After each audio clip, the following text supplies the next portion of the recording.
सख्त मिजाज, strict nature. जब स्वभाव जरूरत से ज्यादा कठोर हो जाता है तो उसे हम सख्त स्वभाव या स्ट्रिक्ट नेचर कहते हैं।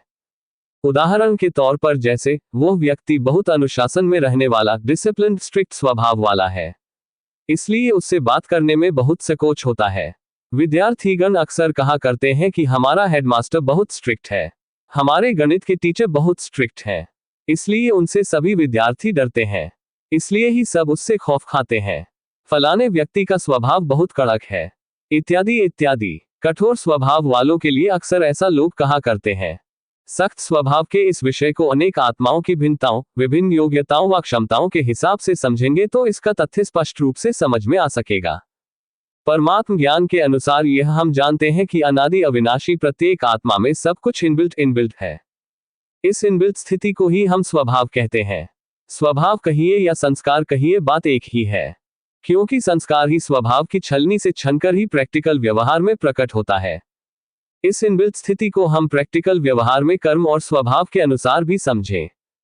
इनबिल्ट स्थिति का अर्थ है कि वास्तव में प्रत्येक व्यक्ति की अंतर्निहित इनबिल्ट के अनुसार हर व्यक्ति वही समझ सकता है जो वह समझना चाहता है।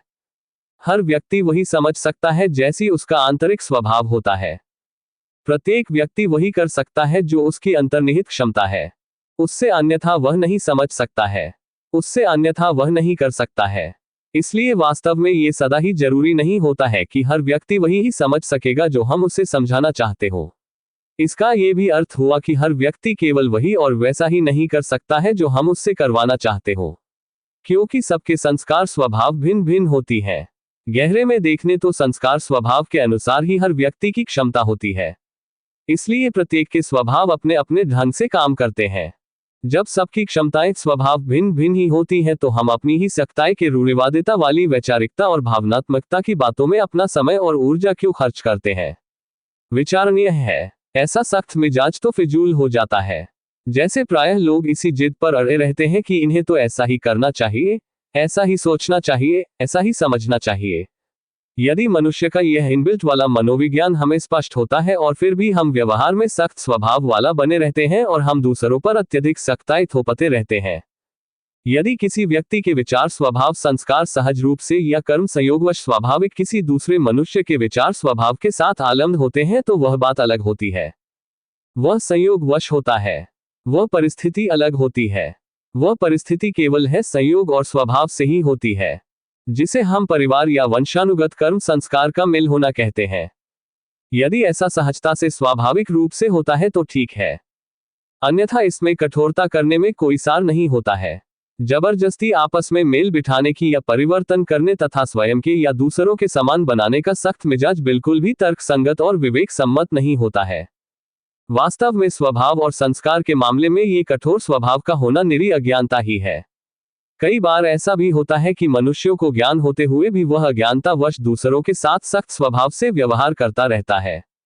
प्रत्येक व्यक्ति अपने और दूसरों के निज व्यक्तित्व और स्वभाव के अनुसार अपनी निजता को पहचाने, स्वयं का कर्मक्षेत्र भी उसी अनुसार ही चुने। वास्तव में इस सृष्टि में सब कुछ अपने स्वभाव में चल रहा है, सब कुछ अपने स्वभाव से हो रहा है। प्रकृति का अपना स्वभाव है, उसमें अपने स्वभाव से सब कुछ हो रहा है। प्रत्येक व्यक्ति का अपना अपना स्वभाव है, सब अपने अपने स्वभाव से चलते हैं या चल रहे हैं। परम सत्ता परम शक्ति का भी अपना स्वभाव है, वह अपने स्वभाव से चलते हैं। सृष्टि में सब अपने स्वभाव से हो रहा है। गंगोत्री से गंगा नदी ही निकलेगी, यमुना नदी नहीं। यमुनोत्री से यमुना नदी ही निकलेगी, गंगा नदी नहीं। यदि हम अपने सख्त स्वभाव के कारण गंगोत्री से यमुना निकालना चाहें तो हमारी निरी मूर्खता होगी। कितना ही कोशिश करिए पर गंगा को यमुना नहीं बना सकते हैं, यमुना को गंगा नहीं बना सकते हैं। इसे हम अपरिवर्तनीय स्वभाव कहते हैं। जो परिवर्तन हो सकता है केवल उसे ही परिवर्तन किया जा सकता है। जो परिवर्तन नहीं हो सकता है उसे परिवर्तित करने का कोई उपाय नहीं है। वास्तविकता तो यह है, पहला, हम किसी दूसरे व्यक्ति के निज स्वभाव और संस्कार को बदल ही नहीं सकते जब तक कि वह खुद अपने स्वभाव संस्कार को बदलने का प्रयास ना करे। कोई व्यक्ति अपने स्वभाव संस्कार को बदलने का प्रयास भी तभी करता है जब उसमें वैसे संस्कार पहले से ही नूंद हो। दूसरा, किसी व्यक्ति के संस्कार स्वभाव निश्चित प्रकार की काल, देश और परिस्थिति तथा प्रकृति की स्थिति के अनुसार बदलते हैं। यदि अतीत में बदले हुए हैं तो बदलेंगे, अन्यथा नहीं बदलेंगे। हमें स्वयं को अनुशासित, डिसिप्लिन्ड रखने के और संयम में रखने के अपने प्रयास तो अवश्य करने चाहिए, वह बात अलग है। लेकिन उसी पुरुषार्थ और प्रक्रिया में लंबे समय तक उलझे रहना हमारी निरी मूर्खता ही होती है। ये हमारा इग्नोरेंस ही होता है।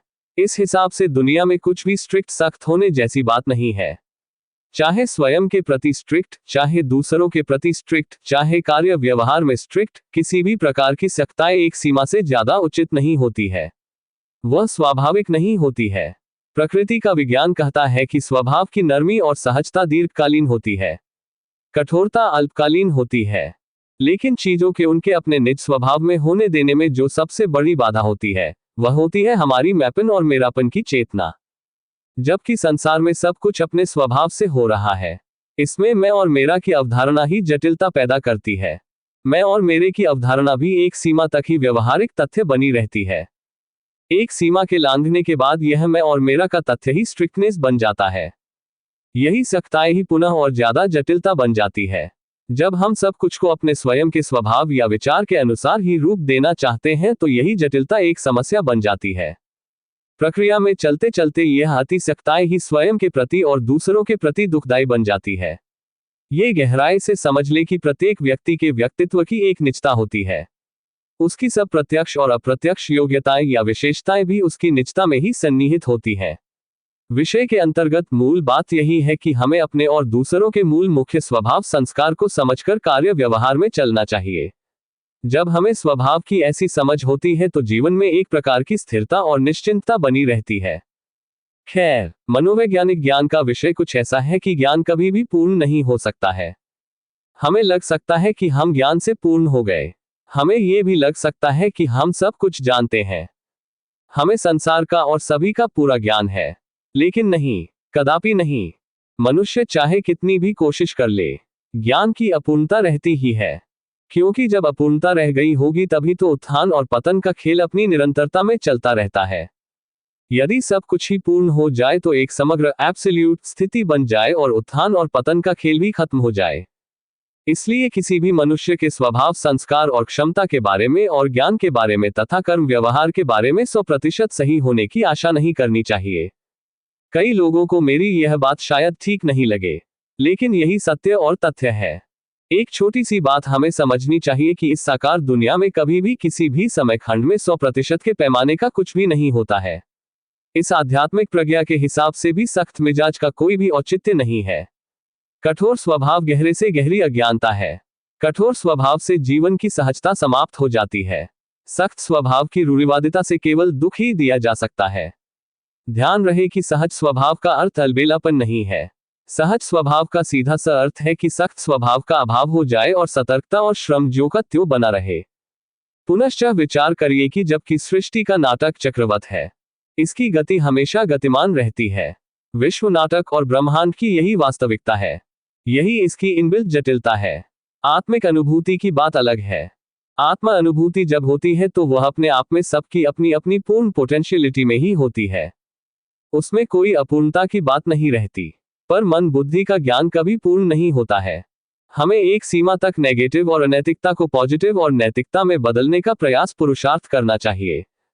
हमें स्वयं को सीमा तक और जरूरत पड़ने पर दूसरों को अनुशासित करने का प्रयास करना चाहिए। ध्यान रहे कि उसकी भी एक सीमा होती है, उस सीमा से जरा भी ज्यादा नहीं होना चाहिए। वह पुरुषार्थ भी सहज भाव से करना चाहिए। प्रयास अलग चीज होती है और कठोरता अलग चीज होती है। हमें ये याद रखना चाहिए कि कोई भी चीज अपने निज स्वभाव के अनुसार ही बदल सकती है, उससे ज्यादा नहीं। सख्त और नर्म सहज स्वभाव वालों की मूल मानसिक केमिस्ट्री को भी हमें समझना चाहिए। सख्त स्वभाव वाले लोग अपने आत्मिक स्वभाव से दूर चले जाते हैं और उनकी मनोभूमि में दुर्गुण पैदा होते हैं। सहज स्वभाव वाले लोग अपने आत्मिक स्वभाव के निकट रहते हैं, इसलिए उनकी मनोभूमि में गुणों का आविर्भाव होता है, उससे ज्यादा नहीं। इसलिए भी कठोर स्वभाव बनाने की या होने की बात ही नहीं रहती। सख्त स्वभाव वाले लोगों को इस विषय की वास्तविकता और इसकी नकारात्मकता वाली दोनों स्थितियों को भी समझकर स्वयं को सहज और सरल रखना चाहिए। पुनः पुनः स्मृति में रहे कि सहज स्वभाव सुख देता है और सुखद अनुभव कराता है। सख्त स्वभाव दुखकारी होता है और दुखद अनुभव कराता है। प्रज्ञा कहती है कि संयम और पुरुषार्थ अलग चीजें हैं और कड़क मिजाज अलग चीज है। कठोर और कड़क मिजाज का सहज और सुखी जीवन में कोई स्थान नहीं है। इसलिए स्वयं विचार कर लें। सहज स्वभाव वाले विवेकवान रहें।